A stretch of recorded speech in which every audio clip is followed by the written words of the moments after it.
Hi there, I'm Marley and this is Marley's Virtual Fitba Roundup, and this week we have 4 matches to look at featuring 4 corner goals I might add, and I've promised myself I won't complain about how hard it is to record them like I always do every week. Well, we'll see how long that lasts anyway. And for this week's Football Manager stats there's going to be a slight change to the proceedings which will bring some much needed seriousness to this series. Aye right. Anyway, we start things off this week with some Friday night Fitba with Hamilton hosting Celtic. Lee Griffiths opened the scoring for Celtic with a penalty, but only 7 minutes later Dedrick Boyata saved a red card and Celtic were down to 10 men. Oh boy. However, 10 men Celtic had the chance to make it 2-0, but Griffiths couldn't convert the penalty. Griffiths? More like Griff miss? Nah, not quite. On 73 minutes though, Hamilton scored the equaliser through a corner, which I actually recorded pretty well. Nice job, bro. Cheers, I really appreciate it. No, I was talking to Brophy, who scored the goal. Oh, alright. The match ended 1 each. Next up is Ross County versus Dundee United, and unfortunately for Ross County fans, I'm showing them lose once again in this series. Peyton scored in 10 minutes from a corner, which didn't look anything like this, but I'm not complaining.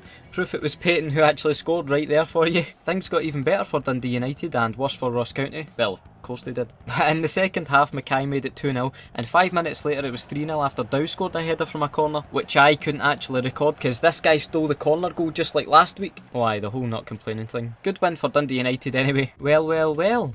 Motherwell are actually in this week's roundup after I dinghied them twice last week. They were at home to Partick Thistle, and on 37 minutes the ref blew his whistle for a Motherwell penalty, which Moult put away. Moult was at it again in the second half, getting his and Motherwell's second goal of the match. Marvin Johnson made it 3-0 to Motherwell with a really nice finish, and Booth got a consolation for Partick with a really weird goal not long after. I hope the Motherwell fans can sleep easy tonight knowing they were in my Virtual Fitba Roundup. The last match of the roundup this week is Aberdeen versus St Johnstone. Aberdeen scored from a corner 35 minutes in through Church, and it's going to be a sin if I have to record anymore. Liam Craig equalised through a penalty late on. Penalties are more my thing. The match ended 1-1. Other matches last week which didn't make it into the roundup are a 2-0 win for Partick at home to St Johnstone, a 1-1 draw between Dundee and Inverness, and last but not least a 1-0 win for Hearts at home to Kilmarnock. Football Manager stats now, and a mate pointed out to me last week, if you're comparing finishing stats with defenders as well, of course someone like poor Jamie Sendles-White from Hamilton is going to have one finishing stat, so this week let's redo finishing with actual strikers. Of course the best finishers in the league are Celtic's Lee Griffiths and Aberdeen's Adam Rooney, and the worst finisher in the league that's actually a striker is Josh McGuinness of Kilmarnock. Now that's a bit harsh I think. I mean, a finishing stat of only 9? This guy's going to the Euros.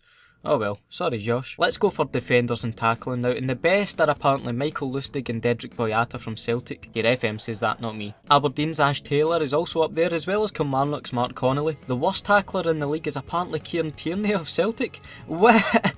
He's been Celtic's best player this season, unless that says a lot about Celtic. I'm starting to think this wasn't a good idea after all. Let's have a look at something everyone can be compared on. Work rate. Well, it's no surprise Scott Brown is up there for work rate, but Dundee United's Simon Murray also scores a perfect 20 out of 20 for work rate. So let's see technically the laziest in the league according to FM. Motherwell's Lionel Ainsworth. Tut, only a work rate out of 5. See also Ian Vigurs of Inverness, the 2 lazy bones in the league. Anyway, that's all for this week's Virtual Fitba Roundup. I'll see you later in the week for my Virtual Fitba Predictor. Hope you've enjoyed this video, have a nice day, and I'll catch you later. Bye.